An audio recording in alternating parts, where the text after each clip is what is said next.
हिंदू धर्म में साल में एक दिन यमराज की पूजा की जाती है। इस दिन यमराज के प्रति दीपक लगाया जाता है। इस दिन पूजा का क्या महत्व है, आइए जानते हैं उज्जैन के पंडित से। भारतवर्ष में अनेक त्यौहार और अनेक तिथियों का व्रत किए जाते हैं। इसी प्रकार आने वाली दीपावली आ रही है, उसके पहले भी कुछ तिथियां आती हैं जिनका व्रत हमें करना चाहिए और जिसमें देवताओं का पूजन हमें करना चाहिए। पूरे साल भर में एक ऐसी तिथि आती है जिसमें हमें भगवान यमराज जी महाराज का पूजन करना चाहिए। इस तिथि को नरक चतुर्दशी के नाम से हम जानते हैं और इसे रूप चौदस भी कहते हैं। यह चतुर्दशी जो है धनतेरस के एक दिन पश्चात मनाई जाती है और दीपावली के एक दिन पहले आती हैं। इसे रूप चतुर्दशी के नाम से भी जानते हैं और नरक चतुर्दशी के नाम से भी जानते हैं। इस दिन भगवान यमराज जी महाराज का पूजन किया जाता है। इस दिन भगवान यमराज जी महाराज के निमित्त उपासना करना चाहिए, धर्मराज जी की उपासना करना चाहिए। यमराज को ही धर्मराज जी कहा गया है। इस दिन विशेष कर अपने घर की दक्षिण दिशा की सफाई कर करके वहाँ पर चौमुखी सरसों के तेल का दीप लगाना चाहिए और भगवान यमराज जी प्रसन्न होवे इसकी कामना करना चाहिए।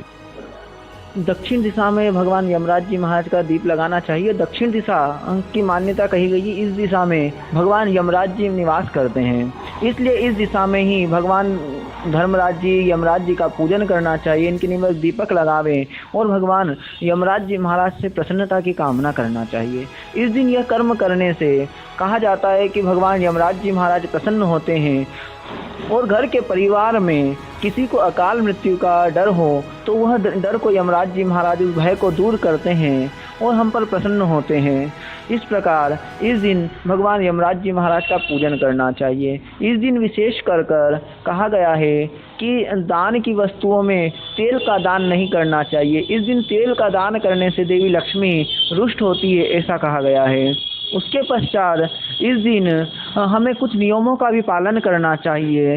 नरक चतुर्दशी के दिन हमें असत्य बोलने से बचना चाहिए और गलत कार्यों से बचना चाहिए, मांसाहार करने से बचना चाहिए और किसी जीव की हत्या करने से हमें बचना चाहिए। इस दिन भगवान यमराज जी की प्रसन्नता के लिए सारे धार्मिक कार्य, हमें धर्म से संबंधित जो कार्य हो वही कार्य करना चाहिए और अपने मन को स्वच्छ कर निर्मल हृदय से भगवान यमराज जी महाराज को दीप लगाना चाहिए। उनको प्रसन्नता के लिए उनसे प्रार्थना करना चाहिए कि हे यमराज जी महाराज, हमसे भूल से जो भी गलती हुई हो आप उनको क्षमा करें तथा हमारे घर में यदि कोई बाधा हो, अनिष्ट बाधा हो, उस बाधाओं को आप हरें और हमारे घर के परिवार के सदस्यों के मन में अगर कोई भय हो, मृत्यु का भय हो, काल मृत्यु का भय हो तो उस भय को आप दूर करें। इस प्रकार भगवान यमराज जी महाराज धर्मराज जी महाराज से प्रार्थना करना चाहिए।